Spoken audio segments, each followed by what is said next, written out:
Friends, आप सब लोगों को नारी दिवस की बहुत बहुत शुभकामनाएं। मुझे एक जयशंकर प्रसाद जी की पंक्ति याद आ रही है। नारी तुम केवल श्रद्धा हो, विश्वास रजत पथ पग तल में। नारी श्रद्धा की पात्रा है, वो सिर्फ उसे श्रद्धा ही दिया जा सकता है। श्रद्धा में वो संपूर्ण हो जाती है। इसको तिरस्कार और इसको इसके साथ गलत व्यवहार नहीं किया जा सकता। ये श्रद्धा की मूर्ति है। जैसे हमारी देवी देवताओं को श्रद्धा दिया जाता, उस तरह से ये श्रद्धा की पात्रा है।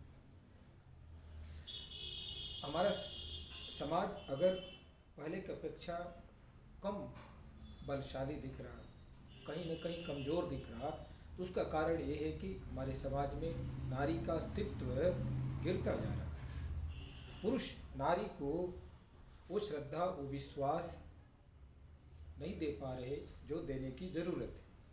ये उनको देना नहीं है, आप अपने आप को शक्तिशाली बनाना है।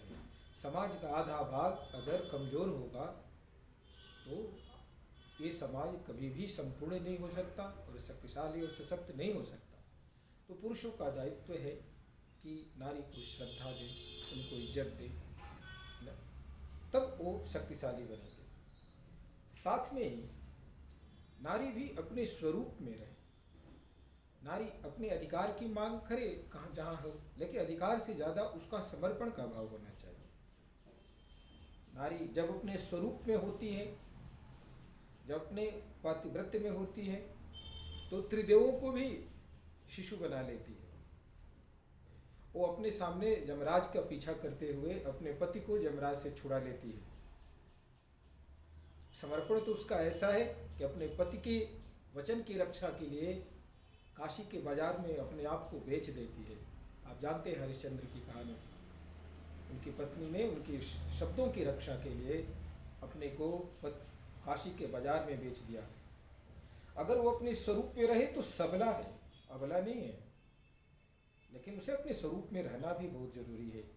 वो रण में, वन में, दुख में, सुख में पति की छाया बनकर रहती है, तो वो व्यक्ति हमेशा ही सर्वोपरि और शक्तिशाली होता है।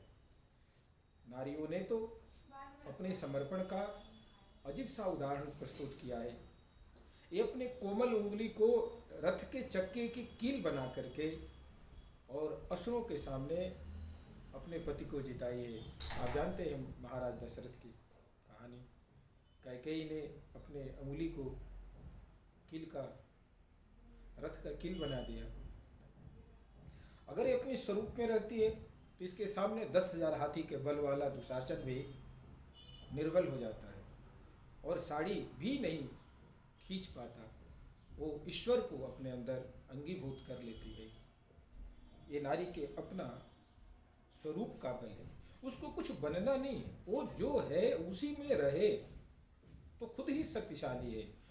मुझे पता नहीं अबला शब्द किसने दिया, लेकिन शायद ये अबला शब्द बहुत आधुनिक होगा, जिसमें हमारे समाज की नारियां सचमुच अबला बना दी गई हैं।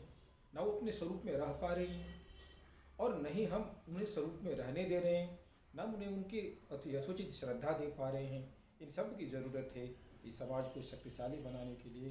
नारी जब अपने स्वरूप में और सतीत्व में होती है तो अग्नि भी शीतल हो जाता है। आप जानते हैं सीता को अग्नि में बैठाया गया तो अग्नि शीतल हो गई। ये तो उसकी अपने पराशक्ति का कमाल है और सिर्फ उसे अपने स्वरूप में ही रहना है। उसको उसके लिए कोई पूजा पाठ, कोई ध्यान ऐसा नहीं करना है। वो स्वरूप में खुद रूप से पूर्ण है। मैं बहुत बचपन में जब 7th क्लास में था तो एक लाइन रविंद्रनाथ टैगोर जी का देखा था और याद भी हो गया कि मातृत्व में ही नारित्व की पूर्णता है। तब बात मुझे समझ में नहीं आई थी कि मातृत्व में नारित्व की पूर्णता कैसे हो सकती है। नारी क्या सिर्फ एक माता बन के रह जाए तो पूर्ण हो जाएगी। लेकिन जैसे जैसे बड़ा होता गया तब बात धीरे धीरे समझ में आने लगी कि वो मातृत्व में क्या समर्पित नहीं कर देती। वो ईश्वर जैसा पुत्र की रक्षा करती,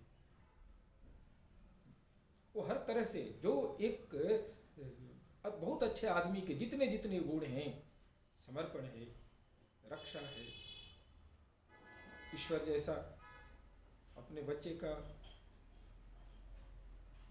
के भूख की पुष्टि करती है, तुष्टि करती है ना, वो क्षमा है, वो उसके लिए उसकी शिक्षक भी है, वो संपूर्ण है। तो नारी अपने स्वरूप में रहकर संपूर्ण हो सकती है, और स्वरूप में रहने में उसके स्वरूप का एक बहुत बड़ा भाग ये है वो समर्पित रहे। और पुरुष इस नारी समाज को श्रद्धा दे,